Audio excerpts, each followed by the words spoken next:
Kids in North Carolina.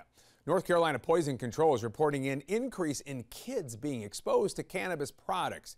That includes things like vapes, gummies, and other edibles. So let's take a look here at some of the numbers that prompted this warning that has so many really concerned. Just last year, NC Poison Control managed 1,122 exposures to cannabis products. 42% of those cases involved a child under the age of 13. Compare that to just 4 years before.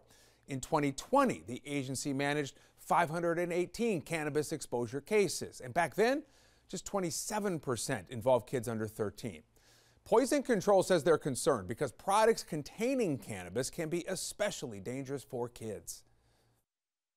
Anytime you have, middle and high school kids, elementary school kids who are using substances that could potentially, and I hate to say it, be fatal. I mean, this is not something you joke around with.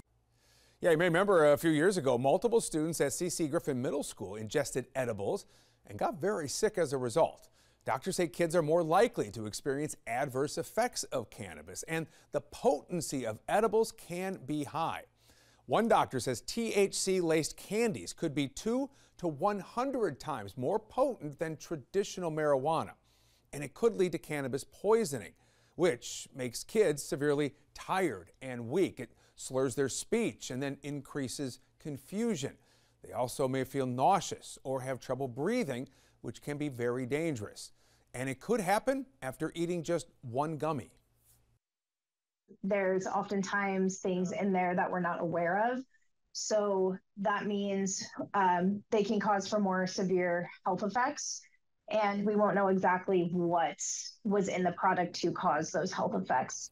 But ingesting cannabis doesn't always happen on purpose. One study in the journal Pediatrics found more kids under the age of 6 had been accidentally exposed to THC edibles. More than 90% of the kids who accidentally ate them found them at home. The big concern here is that a lot of the packaging, it just looks like candy. So doctors urge families to be aware of where they're storing it if they have it at home. If you're going to use these substances, just realize that they look very attractive to kids. They're oftentimes packaged in tins or other packages that look very attractive to kids. Yeah, and if you think your child may have been exposed to a cannabis product, you can get immediate confidential help by calling North Carolina Poison Control. That number right there on your screen, it's 1-800-222-1222. Coming up next here.